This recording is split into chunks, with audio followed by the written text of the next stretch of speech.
Hello and welcome back to Concept. This is Anjali. आज का जो मेरा वीडियो है वो उसका जो टॉपिक है वो हमारे ऑनलाइन क्लासेस के ऊपर है। जो ऑनलाइन क्लासेस अभी इंडिया में या अराउंड द वर्ल्ड चल रही हैं आफ्टर कोविड, उसके ऊपर है। Now, are these online classes satisfying for teachers as well as parents और दे नीड सम इम्प्रूवमेंट? तो मैं आज अपने वीडियो में टिप्स देने वाली हूँ जो कि टीचर्स के लिए भी इम्पॉर्टेंट है, so that they can understand how to conduct this online classes. मैं टिप्स पेरेंट्स के लिए भी देने वाली हूँ so that parents can understand उनको क्या करना है, क्या नहीं करना चाहिए। So here we go. Let's understand firstly the issues we are facing. Firstly, as a parent as well as a teacher, I believe that schools have somehow forgotten the situation of COVID. They have forgotten that something huge has happened in 2020. They are behaving as nothing has happened, and they want everything to be done exactly the way it was done in previous years. Right. Secondly, schools and teachers, they want still to complete their syllabus. Right, they are running for the syllabus.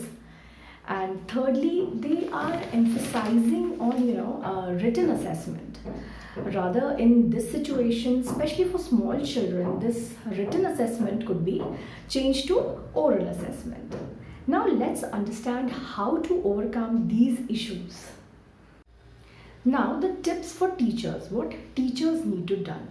Firstly, teachers should understand that it is an online class. It is not something which has happened earlier. Kids are not in front of you in your class. They are sitting at their homes. Someone is using laptop, someone is using tablet, other one is on phone. So your instructions should be according to that. Now, secondly, when teachers are planning their lesson plan, it should be small. For example, if you're taking 40 minutes period and you're preparing lesson plan also for 40 minutes, so this is not going to help in this situation. I mean, in online classes you should prepare lesson plan for 30 to 35 minutes. Why? Because you should keep this 5-10 minutes for internet issues we all are facing in online classes, as we all know, right? You should keep that time for that. Then you are creating many activities. It's very good to keep the class interactive. That's nice.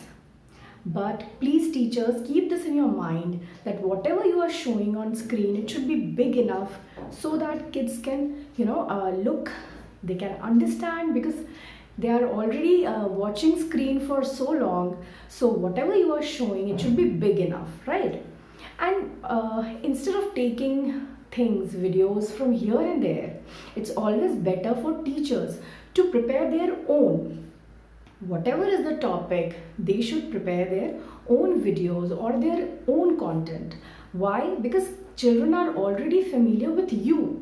They have not seen anyone else. So it's always better, because this will provide them a better understanding.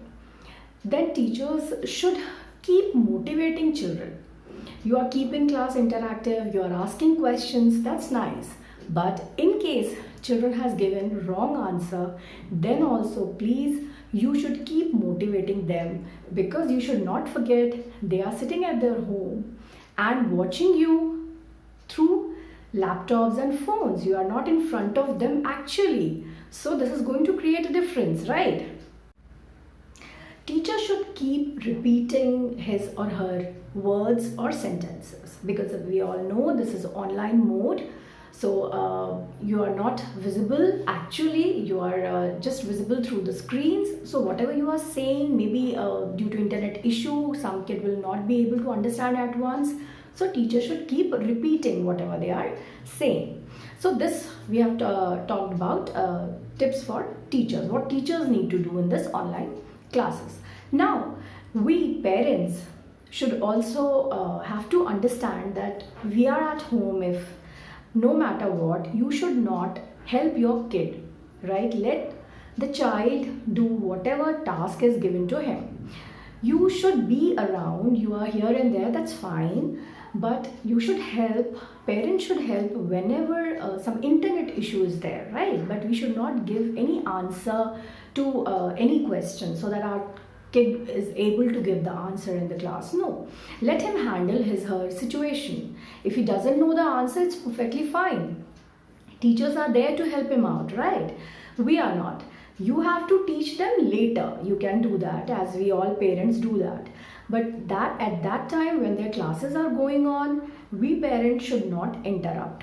This is very bad, and this will somehow stop our kids critical thinking, their listening skills, their reading skills, their they will somehow start depending on parents, that why would I bother, my parent or my mother is going to help me.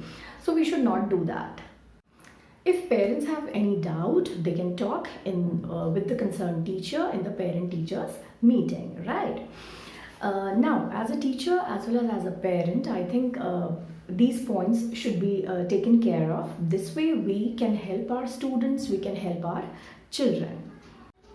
It's not about marks, it's about our kids' knowledge. The content should be clear. So this should be in mind. A teacher should also take this thing seriously, and parents should also. We should not create any pressure on the children regarding marks.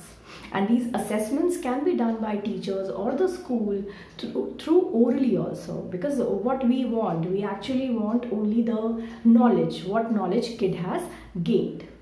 So that's all for today. Tune to OneSet. If you have liked my video, then do share it. You can write me comments if you have any doubt. Take care. Bye bye.